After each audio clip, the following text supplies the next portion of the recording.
বাঁচানো গেল না চট্টগ্রামের গার্মেন্টস কর্মী ইমনকে। দুর্বৃত্তের ছুরিকাঘাতে 16 দিন চিকিৎসাধীন ছিলেন আইসিইউতে। মাদক ব্যবসায় বাধা দেয়া কাল হলো দাবি পরিবারের। কক্সবাজারের মহেশখালীতে মাটি পরিবহনবাহী ট্রাক চাপায় এক শিশুর মৃত্যু। ঘাতক ট্রাক শনাক্ত, পালিয়েছে চালক।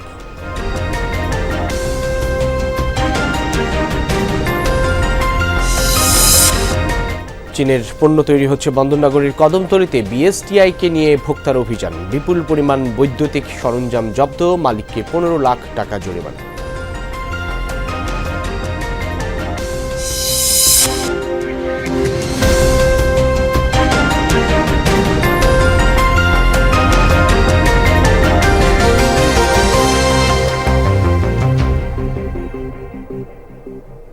এতক্ষণ শিরোনাম দেখছিলেন, আপনাদের সাথে আছি আমি সাইফুদ্দিন রবিন।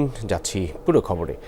বিজয় দিবস উপলক্ষে রাজধানীর ইঞ্জিনিয়ার্স ইনস্টিটিউশন মিলনায়তনে বিএনপি আয়োজিত আলোচনা সভায় বক্তব্য রাখছেন দলের ভারপ্রাপ্ত চেয়ারম্যান তারেক রহমান। সরাসরি যাচ্ছি তার বক্তব্যে। দেখা দিয়েছে, এক, বর্তমান অন্তর্বর্তীকালীন সরকার বা সরকারকে যদি ব্যর্থ করা যায়, কারা তাহলে খুশি হবে? দুই, নির্বাচন ছাড়াই বর্তমান অন্তর্বর্তীকালীন সরকারকে বহাল রাখা গেলে কারা লাভবান হবে? তিন, দেশে জনগণের ভোটে জনগণের সরকার প্রতিষ্ঠিত না হলে কাদের লাভ? প্রিয় ভাই বোনেরা, আমি বিশ্বাস করি এইসব প্রশ্নের জবাবের মধ্যেই হাদির ঘাতকেরা লুকিয়ে রয়েছে। স্বাধীনতা প্রিয় গণতান্ত্রিকামী জনগণের শত্রুরা ঘাপটি মেরে রয়েছে এইসব প্রশ্নের ভেতর। প্রিয় ভাই বোনেরা, সম্মানিত উপস্থিতিবৃন্দ, প্রিয় নেতৃবৃন্দ, আমি বিজয় দিবসের এই গৌরবজনক সময় দৃঢ়ভাবে বলতে চাই, যারা স্বাধীনতা প্রিয় গণতান্ত্রিকামী জনগণকে ভয় দেখাতে চায় তারা অবশ্যই ব্যর্থ হবে ইনশাআল্লাহ। ভয়ের কোনো কারণ নেই। মানুষের জয় পরাজয়, জীবন মৃত্যু সবকিছু আল্লাহর হাতে নির্ধারিত।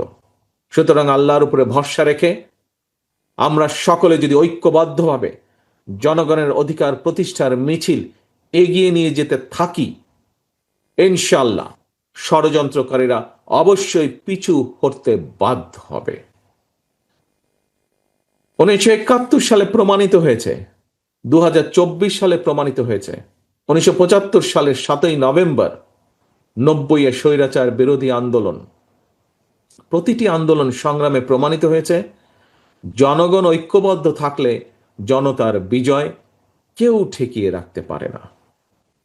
আমি দৃঢ় কণ্ঠে বলতে চাই, নির্ধারিত সময় নির্বাচন ইনশাআল্লাহ অনুষ্ঠিত হবে। আসন্ন নির্বাচনকে সামনে রেখে গ্রামে গঞ্জে, শহরে বন্দরে, নগরে, বাজারে, মহল্লায়, অলিগলিতে, রাজপথে জনগণের নিজেদের অধিকার প্রতিষ্ঠার এই নির্বাচনে মিছিলে আমিও আপনাদের সঙ্গে থাকব ইনশাআল্লাহ। প্রিয় ভাই বোনেরা, আসন্ন জাতীয় নির্বাচন কিন্তু কেবলমাত্র একটি এক্সপেরিমেন্ট বা এক্সপেরিয়েন্স অর্জনের নির্বাচন নয়।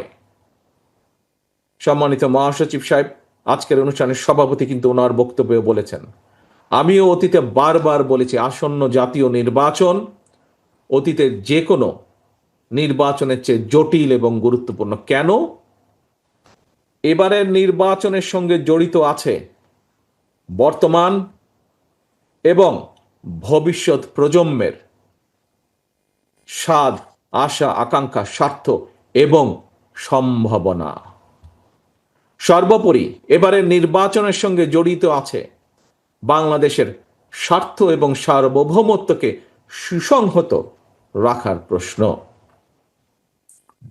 প্রিয় ভাই বোনেরা, আগামী দশকটি হবে রূপান্তরের দশক এবং এই চিন্তা নিয়েই আমরা আমাদের দেশ গড়ার কর্মসূচি বাস্তবায়নের পরিকল্পনা তৈরি করেছি।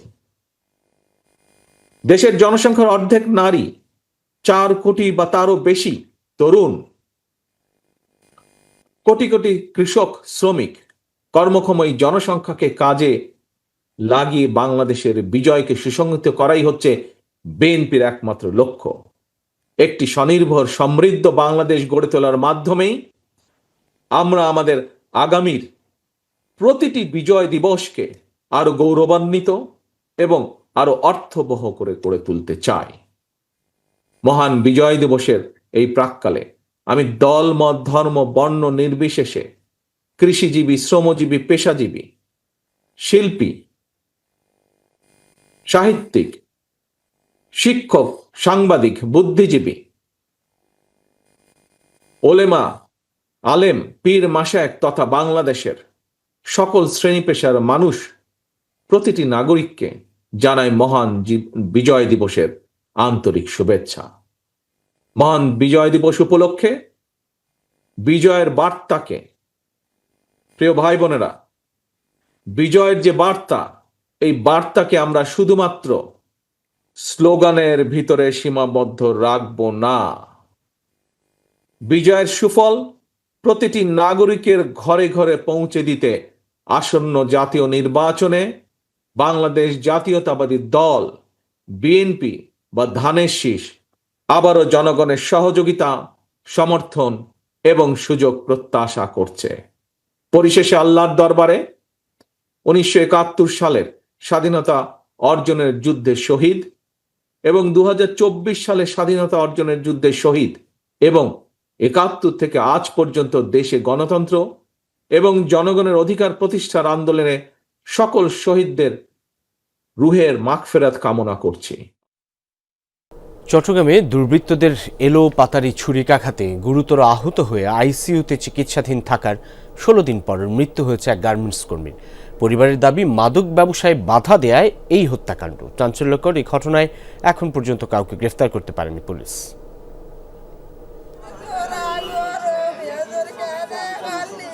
চট্টগ্রাম মেডিকেল কলেজ হাসপাতালে জরুরি বিভাগের সামনে অঝরে কাঁদছে ইমন দাসের পরিবার। রোববার বিকালে হাসপাতালের আইসিইউতে চিকিৎসাধীন অবস্থায় মৃত্যু হয় ইমনের। পরিবারের সদস্যদের দাবি, গত 30 নভেম্বর পূজার ফুলের জন্য নগরীর মোহরা এলাকায় ভাড়া বাসা থেকে বের হলে তাকে ধরে এলো পাথারি কোপায় প্রতিপক্ষ। গুরুতর জখম নিয়ে হাসপাতালে আইসিইউতে চিকিৎসাধীন ছিল ইমন দাস। 16 দিন পর মৃত্যুর কোলে ঢলে পড়েন। মাদক ব্যবসায় বাধা দেয়ায় এ হত্যাকাণ্ড, দাবি পরিবারের। পা এভাবে তুলে বুকের উপরে ছুরি দিয়ে কোপাচ্ছে যায়, তখন আমার মা ওকে ধাক্কা মারে ফেলে দিয়েছে। নয়ন, কিরণ, হানিফ, শরীফ, নেজাম, এরা 5 জন ছিল। ওরা মাদক ব্যবসা করতে এখানে ওই এলাকাতে আমার ছেলে বাধা দিছে। বাধা দেওয়ার কারণে তার পরে ওরা মারছে এটা নিয়ে, মানে ও বাধা দিল কেন?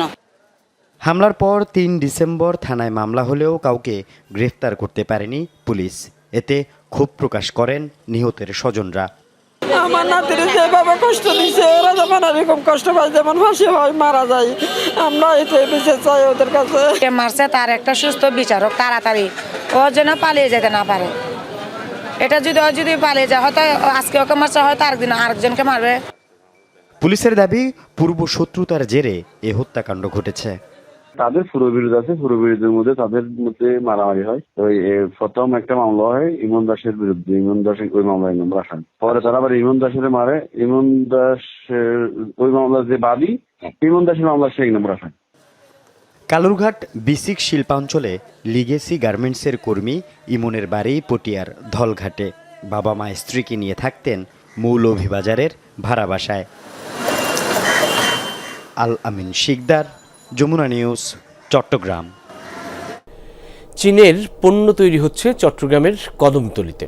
গোপন এই কারখানার সন্ধান পেয়েছে র্যাব। বিএসটিআইকে নিয়ে অভিযানে পাওয়া গেছে বিপুল পরিমাণ নকল বৈদ্যুতিক সরঞ্জাম। ছোট্ট কারখানায় তৈরি করা সব পণ্যের গায়ে লেখা মেড ইন চায়না। জালিয়াতি দায়ে মালিককে 15 লাখ টাকা জরিমানা করা হয়। আধুনিক ডিজাইন আর চোখ ধাঁধানো রঙের এসব বৈদ্যুতিক সরঞ্জাম কিনেছেন তো সর্বনাশ। মোড়কে লেখা মেড ইন চায়না। আসলে এসব সরঞ্জাম তৈরি হচ্ছে চট্টগ্রামের কদমতলীর এই কারখানায়। কারিগররা ব্যস্ত বৈদ্যুতিক circuit, switch, regulator, light, socket সহ নানা সরঞ্জাম তৈরিতে। এমন সময় সেই কারখানা ঘিরে ফেলে র্যাব সদস্যরা। অননুমোদিত পণ্য তৈরির খবরে ছুটে আসেন বিএসটিআই কর্মকর্তারাও। শুরু হয় অভিযান।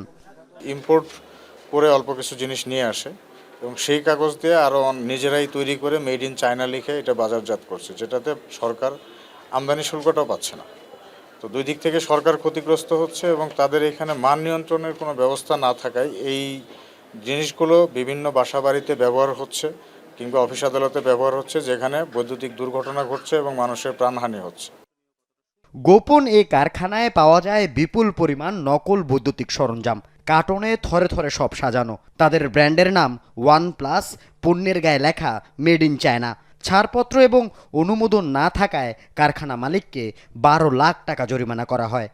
বিএসটি এর লাইসেন্স গ্রহণ ছাড়াই পণ্যের প্রোডাক্টে বিএসটি এর স্ট্যান্ডার্ড মার্ক ব্যবহার করেছেন। এই ইলেকট্রিক্যাল আইটেমগুলো অত্যন্ত সেনসিটিভ আইটেম এবং এইগুলোর যদি ঠিকঠাক মতো টেস্ট না হয় কিংবা মানসম্মত না হয় তাহলে কিন্তু জনসাধারণের অনেক বড় ক্ষতি হতে পারে এবং দেখা যাচ্ছে অনেক ইকুইপমেন্ট নষ্ট হয়ে যেতে পারে, শর্ট সার্কিট লাগতে পারে। যে ভবনটিতে এই কারখানা, সে ভবনেই সম্প্রতি বৈদ্যুতিক শর্ট সার্কিট থেকে লাগা আগুনে পুড়ে যায় একটি কম্বলের গোডাউন। অগ্নিকাণ্ডের জন্য এসব নিম্নমানের পণ্য ব্যবহারকে দুষছেন ভুক্তভোগীরা। আল আমিন শিকদার, যমুনা নিউজ, চট্টগ্রাম। চট্টগ্রামে জমে উঠতে শুরু করেছে শীতের কেনাকাটা। বিপণী বিতান থেকে শুরু করে শীতের কাপড়ে বেচাকেনা জমে উঠেছে ফুটপাতেও। এসব খবরই জানবো সহকর্মী মামুনুর রশিদ অভির কাছ থেকে। যুক্ত হচ্ছেন বন্দরনগরী থেকে। অভি, শীত কেমন চট্টগ্রামে? শীত বস্ত্রের বেচাকেনা কেমন জমে উঠেছে? দাম নিয়ে কি বলছেন ক্রেতা বিক্রেতারা, জানাবেন?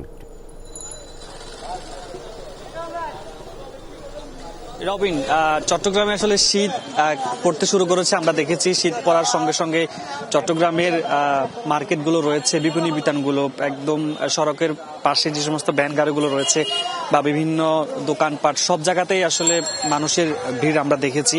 এবং এই মুহূর্তে আমরা রয়েছি একটি সড়কের পাশে আগ্রাবাদ এলাকায়। এখানটাতে প্রতিদিন বিকেলের পর থেকে কিন্তু অসংখ্য মানুষ আসেন তাদের পছন্দের শীতের পোশাকগুলো কিনতে। বিশেষ করে এই এলাকাগুলো থেকে, অর্থাৎ সড়কের পাশে যে সমস্ত দোকানগুলো বসে থাকে বিভিন্ন ভ্যান গাড়ির মধ্যে, সেই পোশাকগুলো কিন্তু কম দামে পাওয়া যায়। ফলে তারা 200 থেকে 500-600 টাকার মধ্যে কিন্তু গরম কাপড়গুলো কিনতে পারেন। ফলে এখানটাতে মানুষজন আসেন, এসে তাদের পছন্দের পোশাকগুলো কিনতে পারেন। যেহেতু এই কাপড়গুলো কিন্তু বিভিন্ন দেশ থেকে আনা হয় অল্প দামে, এবং খাতুনগঞ্জ থেকে সেই জিনিসগুলো চট্টগ্রাম সহ বিভিন্ন জায়গায় সেগুলো যাওয়া হয়। ফলে মানুষজন এই পোশাকগুলো কিন্তু অনেক বেশি আগ্রহী প্রকাশ করেন। সব মিলিয়ে বলা যায় শীতের এই মৌসুমটাতে শীতের এই কাপড়গুলো বা গরম কাপড়গুলো কম দামে যেহেতু বেচা বিক্রি হয়, সে কারণে মানুষগুলো এখান থেকে জিনিসগুলো কিনতে পারেন শীত নিবারণ করার জন্য। রবিন, অনেক অনেক ধন্যবাদ সহকর্মী মামুনুর রশিদ অভি।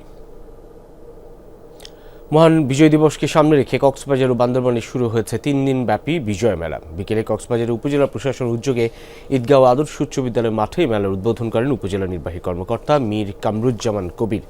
দোলনা, কসমেটিক্স, বিপণী বিতান, বাচ্চাদের খেলনা, মাটির তৈরি বিভিন্ন পণ্যের মোট 1/2 স্টলে সাজানো হয়েছে মেলা প্রাঙ্গণ।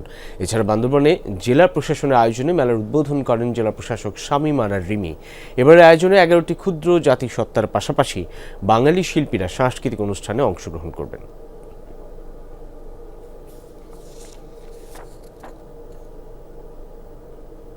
মহান বিজয় দিবস উপলক্ষে চট্টগ্রামে নানা কর্মসূচি পালন করছে বিএনপি নেতাকর্মীরা। এরই অংশ হিসেবে রাঙ্গুনিয়ায় বিএনপির প্রতিষ্ঠাতা প্রয়াত রাষ্ট্রপতি জিয়াউর রহমানের প্রথম কবরে ফুল দিয়ে শ্রদ্ধা নিবেদন করেন চট্টগ্রাম মহানগর বিএনপি। এ সময় দলের সদস্য সচিব নাজিমুর রহমান, সাবেক সাধারণ সম্পাদক আবুল হাসেম বক্কর সহ দল ও অঙ্গ সংগঠনের নেতারা উপস্থিত ছিলেন। পরে দোয়া ও বিশেষ মোনাজাতে অংশ নেন তারা।